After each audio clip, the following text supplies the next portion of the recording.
آگے میرے بھائیوں وہ ٹروتھ ریویلنگ 10ویں حدیث شعبان المعظم کے روزے کے حوالے سے، اور پرٹیکولرلی 15 شعبان المعظم کا جو روزہ ہے اس کے حوالے سے. اس کو شب برات کے ساتھ کوئی مکس نہ کرے. وہ 15ویں رات ہے، یہ 15واں دن ہے، وہ الگ چیز ہے، یہ الگ چیز ہے. کیونکہ جن لوگوں نے جنہوں کہتے ہیں روند مارنا ہوتا ہے نا، وہ کو گل کچھ دی کچھ بنا چھڑ دینے. تو میں پہلے کلیئر کر لوں، یہ شب برات کی بات نہیں ہو رہی، یہ 15 شعبان کے دن کے روزے کی بات ہو رہی ہے. صحیح بخاری اور صحیح مسلم دونوں میں یہ حدیث موجود ہے. بخاری میں اس کا نمبر ہے 1983 اور مسلم میں 2751 اور مشکات میں اس کا نمبر ہے 2038. اور اس حدیث سے جو میں رزلٹ نکال رہا ہوں یہ میرا تفرد نہیں ہے، اہل سنت ہی میں سے ایک اہل حدیث میں سے نکلا ہوا آف شوٹ ہے جماعت المسلمین والے. ان کا بھی یہی موقف ہے، وہ بھی 15 شعبان کے روزے کو نہ صرف سنت بلکہ واجب سمجھتے ہیں. وہ دوسری ایکسٹریم پہ ہیں، میں ان کا بھی رد کر دوں گا. بہرحال وہ 15 شعبان کے روزے کو بخاری اور مسلم کی اس حدیث کے تحت سنت سمجھتے ہیں. سیدنا عمران بن حسین رضی اللہ تعالیٰ عنہ کہتے ہیں کہ نبی صلی اللہ علیہ وآلہ وسلم نے مجھ سے یا کسی اور شخص سے یہ بات پوچھی. اب وہ تابعی کو یاد نہیں کہ انہی سے پوچھی تھی یا کسی اور صحابی سے. کیا پوچھا؟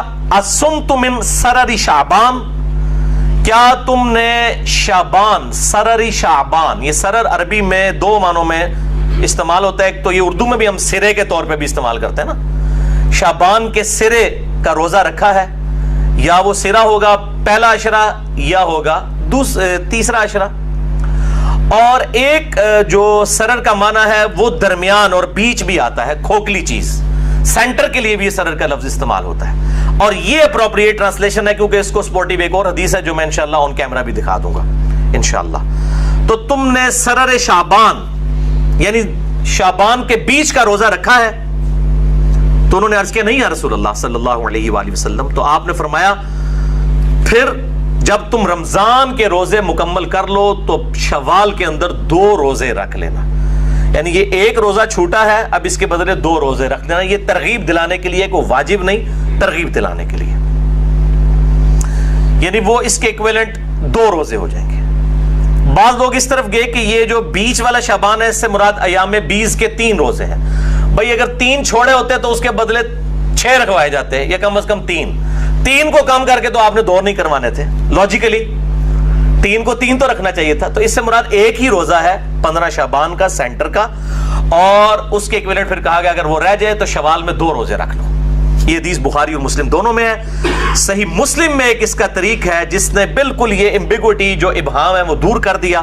انٹرنیشنل نمبر کے مطابق 2745 ہے. یہ مشکات میں موجود نہیں ہے، مسلم میں ہے. اور اس میں سرر شعبان کی جگہ لفظ ہے سرتی ھذا الشہر. سرہ کہتے ہیں عربی میں ناف کو. ناف تقریباً جسم کے سینٹر میں ہوتی ہے، یہ آپ سمجھ لیں سینٹر آف گریوٹی ہے انسان کا. ناف، نیول ہم انگلش میں کہہ دیتے سے. تو یہ سرہ وہ آتا ہے نا تحت السرہ اور فوق السرہ، ناف کے اوپر ناف کے نیچے، علی سرہ. تو اس میں سرتی ھذا الشہر ہے. صحیح مسلم 2745. یہ حدیث میرے بھائیوں میں نے گھر میں نہیں بنائی، یہ میں سب سے زیادہ چونکہ مسئلہ اہل حدیث کو ہوگا، میں اہل حدیث کا ترجمہ ہی دکھانے لگا ہوں. صحیح مسلم شریف مکتبہ اسلامیہ کی چھپی ہوئی، علامہ وحید الزمان صاحب کا ترجمہ ہے، انٹرنیشنل نمبر کے مطابق یہ چھپی ہوئی ہے صحیح مسلم. اس میں میں آپ کو حدیث دکھا دیتا ہوں، اور اس کے اوپر امام نووی نے جو ہیڈنگز باندھی ہوئی ہیں، چونکہ مسلم کے باب امام نووی نے باندھے ہیں، المتوفا 676 ہجری، امام مسلم نے باب نہیں باندھے تھے. انہوں نے بھی اس حدیث کو لیا ہے کہ یہ شعبان کے بیچ میں جو روزہ آتا ہے اس سے ریلیٹڈ ہے، کنارے والا نہیں ہے. کنارے والی یہ حدیث جو ہے الگ ہے، وہ مسلم میں 2751 ہے اور بخاری میں 1983. لیکن وہ بھی پھر اس کی وجہ سے بیچ ہی معنی لیا جائے گا. جب 3 معنی بن رہے ہیں تو وہ ہوگا جہاں پہ سرہ کے الفاظ ہیں. یہ حدیث دکھا دیں جی 2745، یہ عربی بھی اور ساتھ اس کا ترجمہ بھی، یہ جہاں پہ میری انگلیاں ہیں اسی صرف پیج کو کور کرنا ہے، ذرا بڑا کر کے نظر آئے.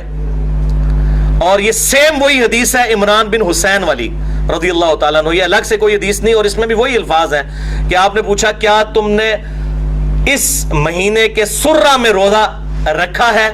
روزے بھی کہہ سکتے ہیں, روزہ بھی, دونوں طرف جاتا ہے, لیکن روزہ والا معاملہ درست ہے کیونکہ اس کے بدلے پھر کہا گیا ہے کہ 2 روزے رکھنے ہیں اگلے طریق کے اندر جو 2751 ہے. تو انہوں نے کہا نہیں, تو آپ صلی اللہ علیہ وآلہ وسلم نے فرمایا کہ پھر شوال میں 2 روزے رکھنا. اس میں تو یہ والے الفاظ نہیں ہیں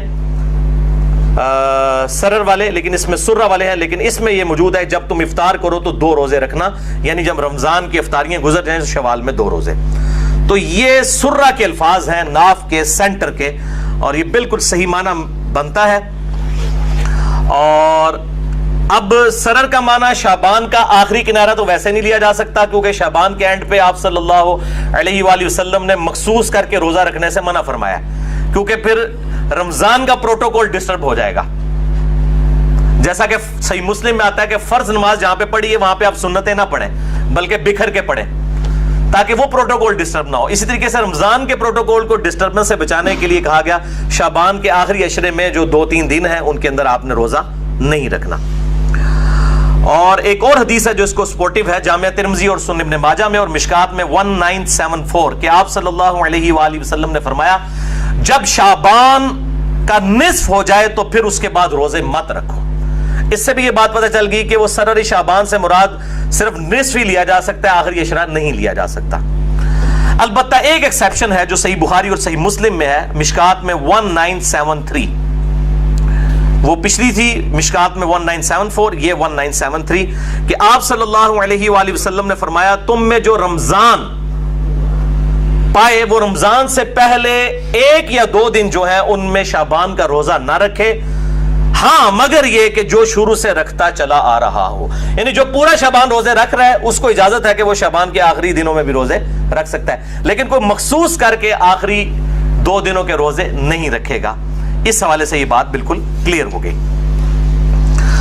تو اب اس میں فائنل کنکلوژن یہ ہوا کہ ایام 20 کے کانٹیکسٹ میں 3 روزے شعبان کے اندر تو سنت ہے, 13, 14 اور 15, اور اس میں بھی جو پرٹیکولرلی 15 شعبان کا روزہ ہے جو سرہ ہے, سینٹر ہے اس کا, جو صحیح مسلم میں ہم نے حدیث پڑھ لی 2745, اس کے تحت وہ روزہ رکھا جائے گا. اور جماعت المسلمین والوں کی وجہ سے مجھے یہ چیز پہلی دفعہ ایکسپلور ہوئی, پھر میں نے خود بھی تحقیق کی, اور پھر جو حدیثیں ان کے علم میں بھی نہیں تھی وہ بھی میں نے ڈھونڈ لی. یہ سرہ کے الفاظ والی حدیث ان کے علم میں نہیں تھی, وہ سرر والی صرف لے کے آتے تھے. ہم نے اس میں ویلیو ایڈیشن کی ہے, سرہ والی حدیث بھی ڈھونڈ دی ہے الحمدللہ. تو لیکن وہ کہتے ہیں یہ واجب ہے, واجب نہیں ہے. واجب تو 10 محرم کا روزہ نہیں ہے جو فرض تھا. بخاری اور مسلم میں حدیث ہے کہ 10 محرم کا روزہ رمضان کی فرضیت سے پہلے ہر مسلمان پہ فرض تھا. جب رمضان کے روزے فرض ہوئے تو آپ صلی اللہ علیہ وآلہ وسلم نے حکم عام دیا کہ اب جس کی مرضی 10 محرم کا روزہ رکھے, جس کی مرضی نہ رکھے, اور وہ بھی پھر بعد میں کہا گیا 9 اور 10 2 ملا کے رکھنے ہیں, وہ الگ سے ایک ٹاپک ہے. تو جب 10 محرم کا روزہ جو رمضان سے پہلے فرض تھا اس کی فرضیت ختم ہو گئی رمضان کی وجہ سے, تو یہ 15 شعبان کا روزہ کیسے واجب یا فرض ہو سکتا ہے؟ بہر سنت ہے اور اس کی ترغیب دلائیں. اس کے اوپر مٹی ڈالی ہوئی تھی لوگوں نے اور وہ فوراً فکر پڑ جاتی تھی نہیں جی وہ 15 شعبان کے روزے کی بات کریں گے تو لوگ شب برات منانا شروع کر دیں گے. یہ تو اسی طریقے سے صحیح مسلم میں حدیث ہے قبروں پہ جاؤ تاکہ آخرت کی یاد آئے. تو کوئی کہنے جی یہ مسلم کی یہ حدیث نہ بیان کریں, لوگ قبروں پہ جائیں گے تو قبروں سے مانگنا شروع کر دیں گے. یہ وہی چیز ہے کہ ناک میں مکھی بیٹھے تو ناک ہی کاٹ دو, بھائی مکھی کو اڑائیں آپ. تو یہ جو علماء کے فرقہ وارانہ تعصب پر مبنی رویے ہیں, اب آج تو زیر عتاب اہل حدیث علماء میں, اس کے علاوہ بھی جو بریلوی دیوبندی ان کے اندر اس سے زیادہ خرابیاں پائی جاتی ہیں, اہل تشیع کے اندر اس سے زیادہ خرابیاں پائی جاتی ہیں. میں سب کو مطلب پرٹیکولر کر رہا ہوں. ظاہر ہے کہ بعض اوقات کسی ایک کا دن ہوتا ہے, آج چونکہ ان کا دن آیا ہوا ہے, اور اس کے بعد اب بریلیوں والا معاملہ شروع ہو جائے گا.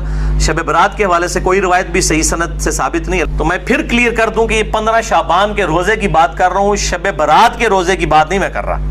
یہ 2 الگ چیزیں ہیں, ان کو بالکل مکس نہ کریں. باقی پھر بھی کسی نے روند مارنا ہے تو اس کا تو کوئی علاج نہیں ہے. ہم صرف بات کھول کر بیان کر سکتے ہیں, اس کے بعد اگر کوئی بیچ میں سے ایسی چیزیں نکالنا شروع کر دے تو اس کا پھر کوئی علاج نہیں ہے. وہ پھر پبلک خود فیصلہ کر لیتی ہے کہ یہ کون سی بات صحیح ہو رہی ہے اور کون سی غلط.